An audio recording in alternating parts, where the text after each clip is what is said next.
tahun kedua jadikan dia sebagai tawanan atau tentara, dididik disiplin. Makanya kata Rasulullah apa? Umur 7 tahun ajarkan sholat, gitu kan. Pisah kamar, mulai dilatih puasa, belajar nutup aurat. Kenapa? Udah mulai nyambung tuh selnya.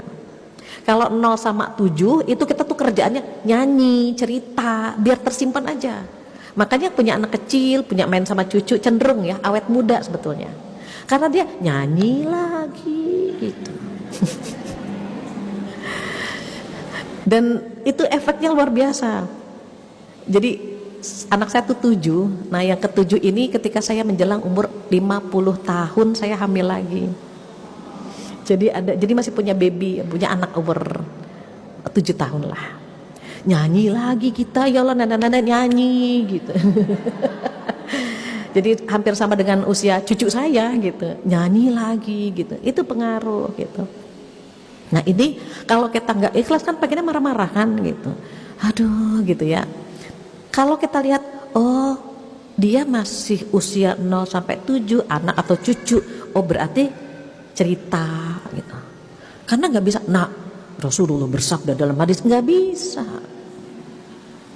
Melatih dia makan, melatih dia gitu ya, belajar, sholat, apa tuh semuanya. Kalau nggak pakai cerita, pakai lagu. Kalau nggak dia mumet gitu ya, apa stres gitu. Terus bagaimana kalau tujuan kedua? Dididik disiplin. Nah, baju kotor di mana? Sepatu di mana sepatu? Gitu. Udah mulai sholatnya mau jam berapa? Misalnya sholat asar mau jam 4 atau jam 5? Gitu kan? Nanti mendekati itu masa 10 tahun, masa murahakoh, mendekati baligh. Jadi kalau balik dia udah siap terbang, udah bisa sholat, bisa tutup aurat, bisa gitu. Banyak jamaah yang bertanya begini, Bu Fatia, anak saya umur 17 tahun, terus dia nggak pernah puasa, setiap puasa kalah terus, boleh nggak bayar fidyah? Halo, 17 masa bayar fidyah, saya bilang. Itu buat lansia. Kenapa? Karena 7 tahun kedua tidak dilatih. Jadi nanti 10 tahun kita lihat nanti, kalau dia menjadi anak yang menyenangkan gitu ya, itu hasil sentuhan kita kepada dia yang menyenangkan dia sehingga dia pun menyenangkan kita. Kalau dia menyebalkan, boleh jadi perilaku kita atau pendidikan dia pendidikan kita kepada dia menyebalkan sekali buat dia. Pesan Rasulullah apa sih? Birru aba'akum tabirrukum auladukum. Berbaktilah kepada kedua orang tuamu, maka kelak anak-anakmu akan berbakti kepadamu. Anak kita nggak kenal kita kecilnya kan, nggak tahu bagaimana kita sama orang tua kan, Allah tahu. Seindah itu perilakumu kepada orang tuamu, seindah itu pula insya Allah anak-anakmu kepadamu, begitu. Jadi bukan karma ya, ini Rasulullah itu kan syarih, beliau itu kan menjelaskan ya, semua yang terjadi atau hukum yang berlaku kan beliau menjelaskan gitu. Sehingga kita perlu warning nih, dulu kita gimana, atau minimal anak-anak kita tahu hadis ini, sehingga dia berusaha membahagiakan kedua orang tuanya. Ada di surat Al-Isra ayat 23, surat 17. A'udzubillahi minasyaitonirrajim, wa qad rabbuka alla ta'budu illa iyyah wa bil walidaini ihsana. Nah itu perintah menyembah Allah dengan perintah berbakti kepada orang tua tuh nempel di situ. Dan dua-duanya hukumnya wajib. Anak-anak harus tahu ini. Anak-anak terkadang tidak tahu bagaimana cara berbakti kepada orang tua. Kita yang tahu, kita yang nyampaikan. Anak-anak terkadang tidak tahu bagaimana menyenangkan orang tua. Kita yang menceritakan. Sehingga ayat ini bisa diamalkan oleh mereka. Sharing sedikit. Suatu hari anak-anak kalau udah zikir main game, zikirnya gini kan. Udah kalau udah zikir disuruh tuh susah gitu kan. Nanti lah gitu ya. Nah makanya 7 tahun kedua capeknya di hati. Aduh, sholat tak tar, kita ditembak terus. Mandi nanti gitu. Capek hati kita kan, semuanya kapan gitu. Orang tua pengennya apa? Pengennya anaknya rajin sholat, mandi sendiri, belajar sendiri gitu kan. Terus tugas kita ngapain? Gitu kan. Maka ketika tinggal nunjuk-nunjuk aja gitu kan ya. Nah ketika suatu hari anak-anak itu tolong nanti gitu ya lagi main.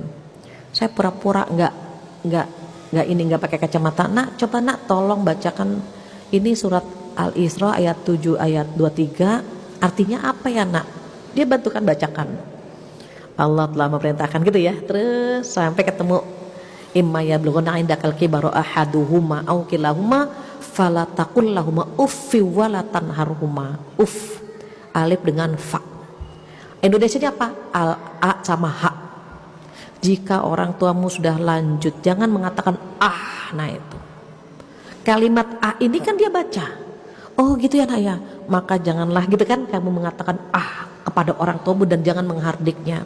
Kita tanya, siapa yang bilang itu nak? Allah. Mulai Allah yang menyuruh itu, bukan kita yang minta. Allah udah baca ayat itu, masya Allah. Nah tolong, iya mi karena kan dia baca langsung bahwa itu perintah Allah, nggak boleh ngomong nggak boleh menghardik kan gitu. Wakhfid lahum hadil, merendah sama orang tua tuh merendah, ngalah gitu maksudnya. Jadi kadang-kadang anak-anak perlu tahu juga isi Al-Quran.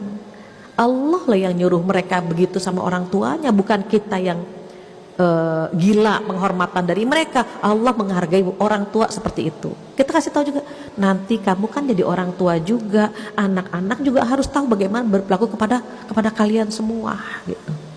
Jadi Al-Quran ini apa ya, pencerah kan, pedoman hidup gitu. Seperti jam dinding, kita akan tahu jam dinding, jam berapa kita bangun, jam berapa kita sarapan, jam berapa kita sholat, itu kan jam dinding. Sekarang jam dindingnya dicopot, kita injek-injek, rusak, kita kebingungan, ini sekarang jam berapa sih, kan gitu. Ini waktunya apa, waktunya makan atau waktunya main atau waktunya tidur, kita nggak pernah tahu. Sama kalau Al-Quran tidak dijadikan pedoman hidup, kita akan buta, kita akan kosong, bingung ini tujuan hidup apa sih gitu. Tapi kalau kita tahu, wa ma khalaqtul jinna wal insa illa liya'budun, tidaklah aku ciptakan jin dan manusia kecuali untuk beribadah, maka menservis suami senang ibadah, menservis anak-anak senang ibadah, mencari nafkah rajin ibadah, tujuannya ibadah semua. Maka kalau misalnya suami teng-tong agak debat kecil, ya Allah mau masuk surga susah banget ya Allah gitu. Kadang-kadang suami nyebelin. Dalam pendidikan anak itu kan kita nggak satu visi sama suami. Kata suami juga sama, ya Allah istriku ini jelek, udah jelek cerewet lagi gitu, sama. Bukan hanya kita yang kesal sama suami, suami lebih kesel lagi sama kita. Cuma bedanya apa? Kita ngomong, dia enggak gitu aja. Suami itu lebih sering ikut aliran kebatinan, tekanan batin.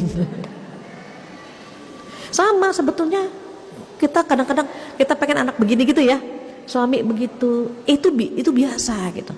Karena Allah udah ngasih bocoran. Tapi kalau kita memaafkan tuh luar biasa.